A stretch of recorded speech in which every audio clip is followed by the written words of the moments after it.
Well, welcome, Craig Fouey, Collin Harmon, and ASU head women's basketball coach Molly Miller joining us after one of the most exciting NBA games I've ever seen. That was so cool watching it. We were like screaming and booing and eyeing and oohing, and it was great. Oh my goodness, what a game, and what a message, really, Right. as coaches or players see themselves in the hole. 29 points. It's not over till it's over.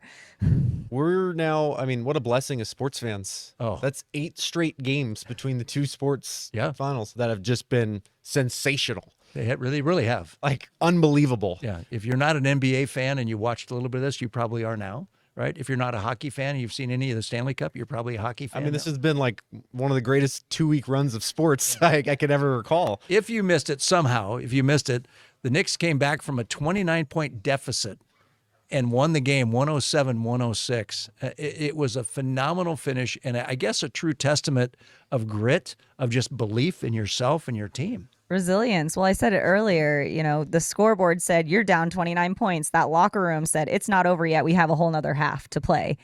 And that shows a lot of maturity. Yeah. It shows a lot of persistence, and it shows that pros are pro for a reason. Right. Because they weren't hitting shots the first half, and then they got stops, but they capitalized on those stops by actually putting the ball in the basket.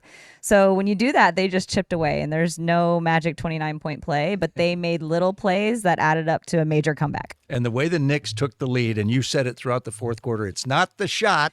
It's the rebound. It's not the shot that beats you. It's that rebound put back. And when you get loose like that, everyone's going to crash in that situation. That's your last hope, is to get a putback off of a miss. So I always say in the huddle, in those situations, we'll draw up defensive schemes. We'll say what we're doing. I said, but it's not the shot that hurts you. It's the rebound. I say those exact words, and here we are. And that was 1.2 seconds to go. Well, and then the Spurs had the most golden opportunity to win the game on the inbound. Yeah. He was wide open. Wide open. Deliver the ball. What an inbound play. He was wide open. There was no one within 5 feet. No. But how many plays like that did we see from the Spurs in the last 4 minutes? It was just mistake, missed shot, bad pass. It was incredible. Quite a few, and it was their big guys. De'Aaron Fox had just a couple goofy turnovers that you wouldn't expect out of him. Wembanyama, those guys weren't missing any shots in the entire first half. They went cold and weren't hitting anything. And you started to see it with San Antonio. The whole thing was, okay, well, the Knicks are a veteran group that have been there before. The Spurs, they're a young up-and-coming team. You didn't feel like 29 points. They've answered the bell at Madison Square Garden, down 2-0 in the series. Yeah. And about as good a way as you possibly could. And then what do the coach eyeballs tell you when you score 30 points in a second half? 30. That's hard. Total. That's hard. When you have that hot of a start, there's a complacency probably that sets in. And then at that point, you might be going through the motions because, we're going to win this game up by 29. There's no question. So a young team that maybe has to learn the hard way sometimes in this case, that no lead is safe, and then you can't take plays off. You still have to play just as hard as you did the first half as you did the second half, and lock down defensively because the Knicks started hitting shots, and those just compounded on themselves to bring them back out of the hole. When you're up 76-49 at halftime, when you have a huge lead at halftime, we talked about this at halftime, how do you keep your team, the Spurs, who are up huge, how do you keep them focused and playing at a high level? Well, me personally, I reference this game moving forward. Yeah, right. But it's playoff time. Yeah. You have to play at a high level every minute, every possession. And that's something that we saw the Knicks do. They weren't giving up, and they made plays after play after play. And it's tough when you're a young team like that, and you have to learn on the fly. And sometimes you just feel helpless as a coach too.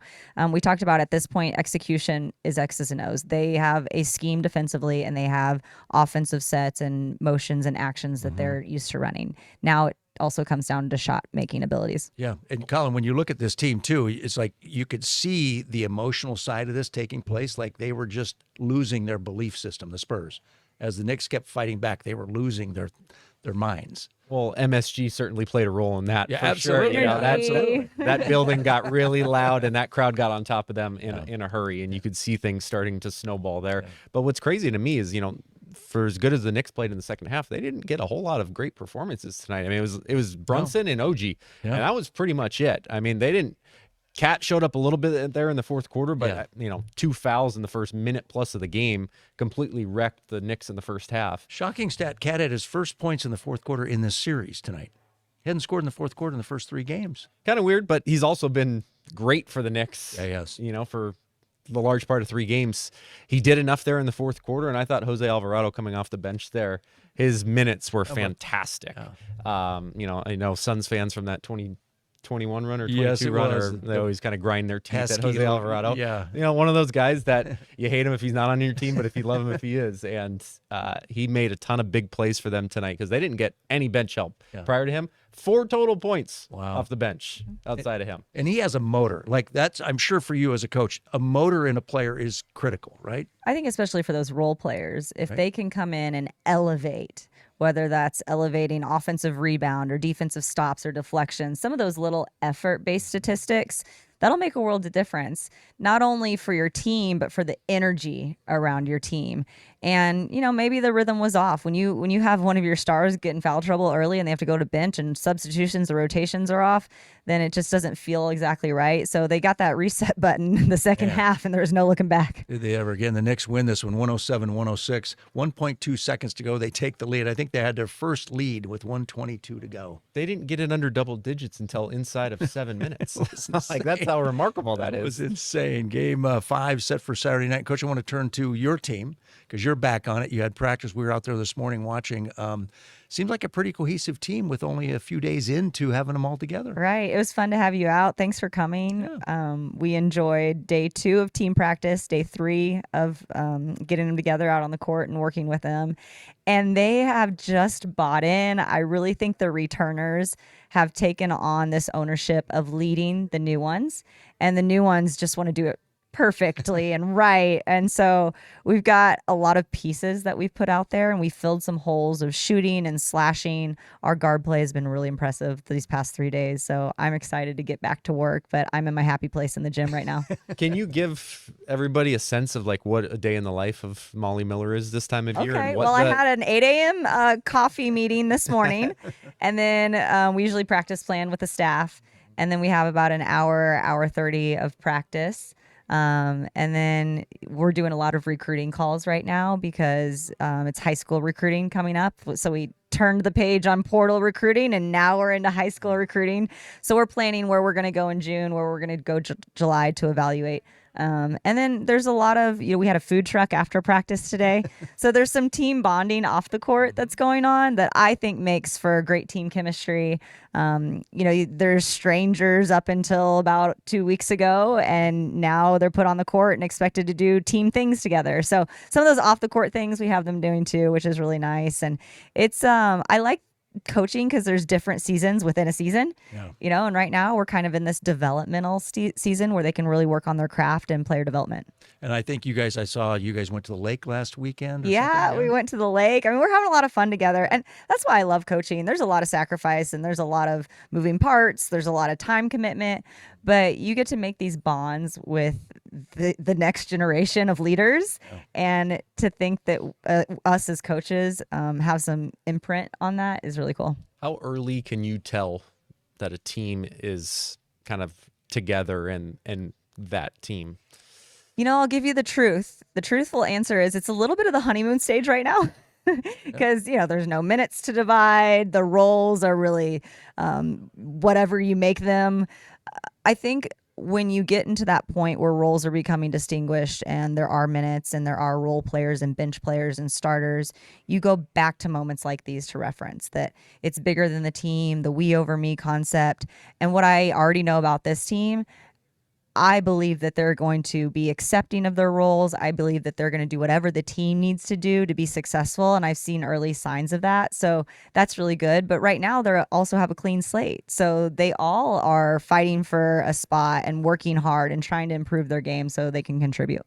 You said after the last game last year, not that long ago, in the tournament, that group you had last year in your first year laid the foundation moving forward. 100%. I couldn't imagine doing year one with any other group. I mean, they were really bought in. We had a special time together. And I will always remember just the pieces that came together so perfectly. I mean, we just fit.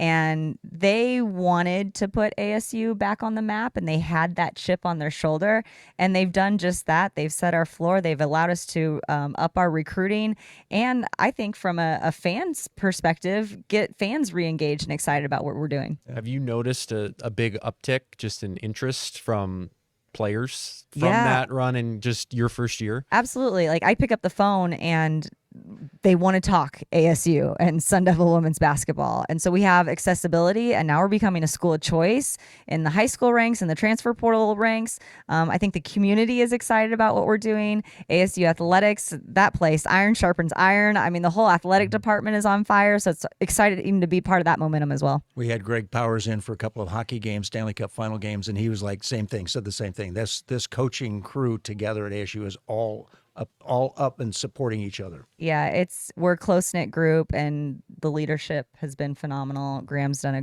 great job of putting this group of coaches together. They're really smart from their X's and O's standpoint, but from a human and character piece, I look up to a lot of them as well. Thank you for coming in. Thanks for having me. This is always so fun. Appreciate it.